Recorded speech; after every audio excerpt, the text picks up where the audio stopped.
So ito po yung ika nga na nakatayo na, no? So ilalagyan na lang natin ng upuan at saka yung flooring nga. So para kahit papano pag may mga bisita ay meron silang magiging tambayan dito, no?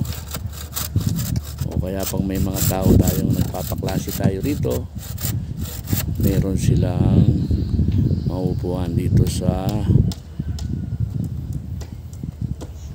mismong gitna ng farm.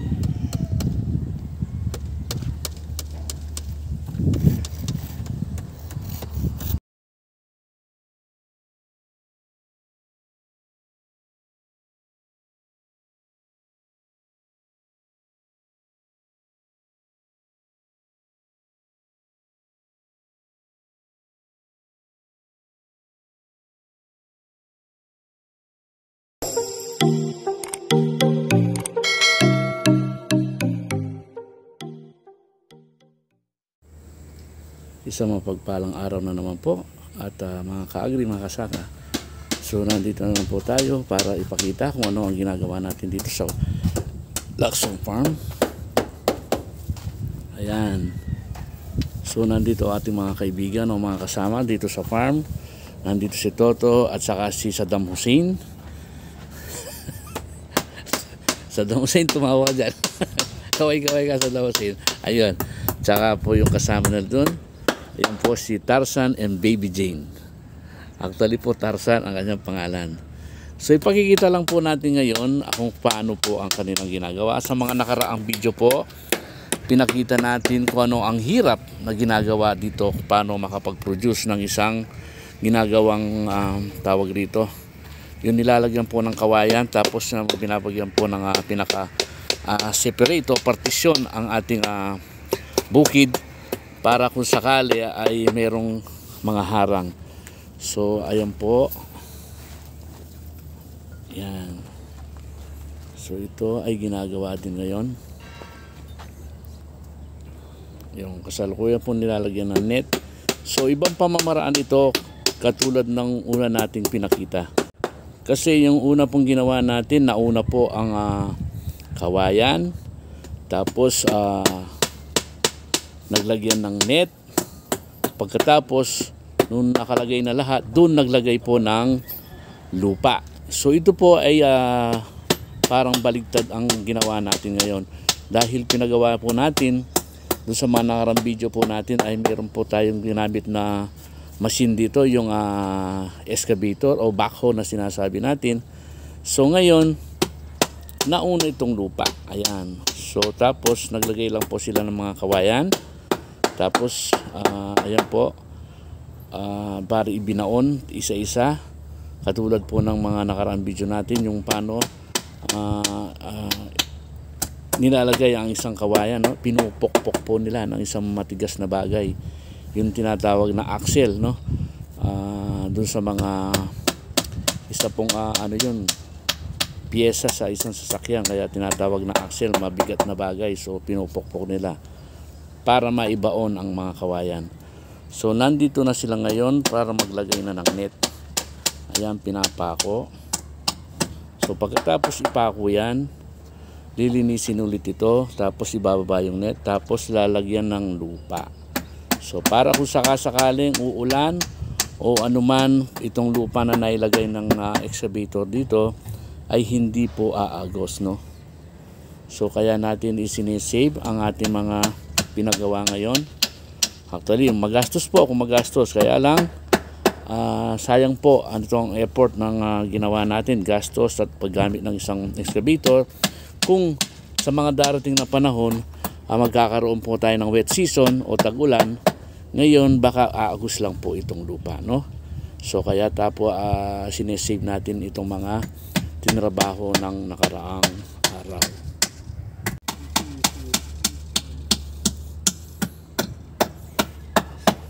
So yun po. So pakikita natin kung paano nilang nilagay ang mga kawayan.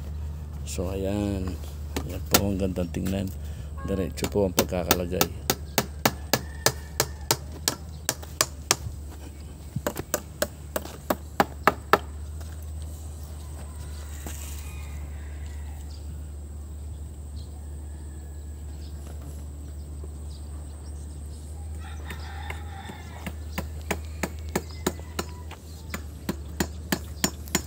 So ito pong mga kasamahan natin dito ay pakikilala natin ay sila po si Toto at saka si Saddam na sinasabi.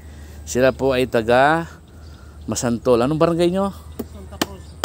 Barangay Santa Cruz, Masantol, Pampanga. So sila po ay bihasa sa mga gawain ganito, no? Kasi ang kanilang lugar po ay lahat ay mga halos ang negosyo doon ay mga pispan, no? Sila po halos ay nakakapag-alaga ng limango at saka mga sugpo. Dahil po ang bayan ng Masantol ay malapit na po sa dagat, so ang salinity po doon ay medyo mataas. So anytime sila po ay nakakapag-alaga ng alimango at saka mga sugpo. Sila po ay bihasa sa mga ganong trabaho, no? Yan.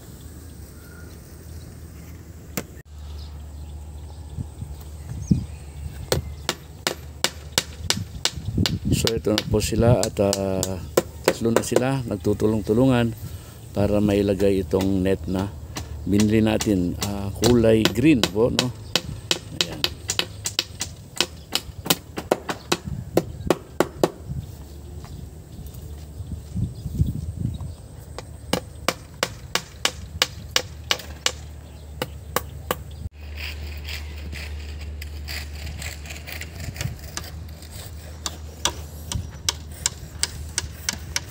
So ito po, napaikutan na nila at tapos dito naman dito sa bahaging ito.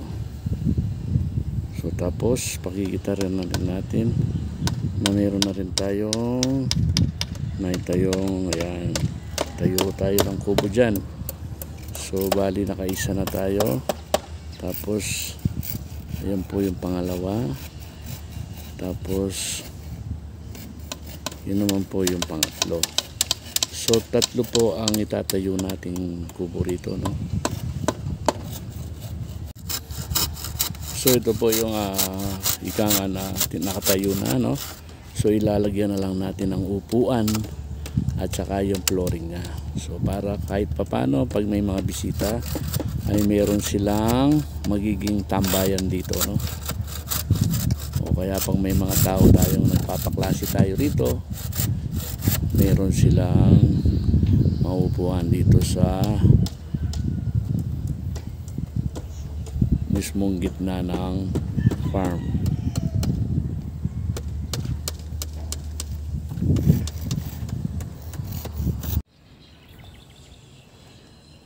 So mga ka-agri, ito na po ang gawa nila. Pagkabukas, itinuloy nila ito po. Ganito na po ang resulta. Kahapon, nilalagyan lang po nila ng kawayan. Tapos naglagay sila ng net, diba?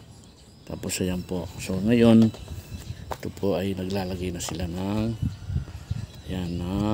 lupa na itinataas nila yung sobra na ibinaba o nilagay ng ating backhoe. Ayan, inaalis po nila, kinukuha, tapos nilalagay sa taas at ipinapatag. So ayan na ho sila. Ayan si Saddam, si Tarzan at saka si Toto.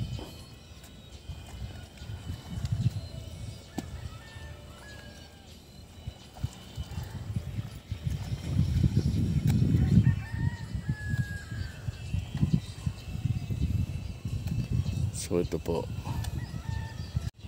ayan, parang ang tawag dito,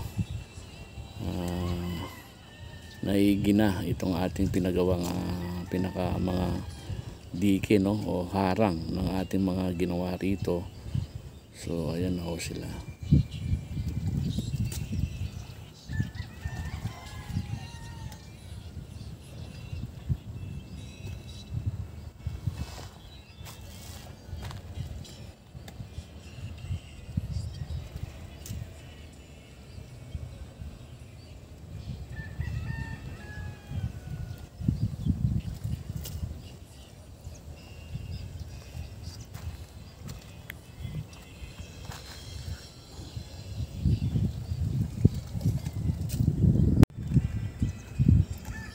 So tapos pakikita naman natin Actually, nandun ho ang operator. At yung isa dyan ay ginagawa pa, no? Hanggang ngayon, ginagawa niya at nilalakihan niya ang yung dike, no? Yung pinakaharang dyan sa kabila, no? Yan po ay dinedevelop na din. So, ayan po. Tapos, dito naman, yan, andyan na po yung bagong kubo na gawa. Tapos yan, pinatuyo na ho natin yan.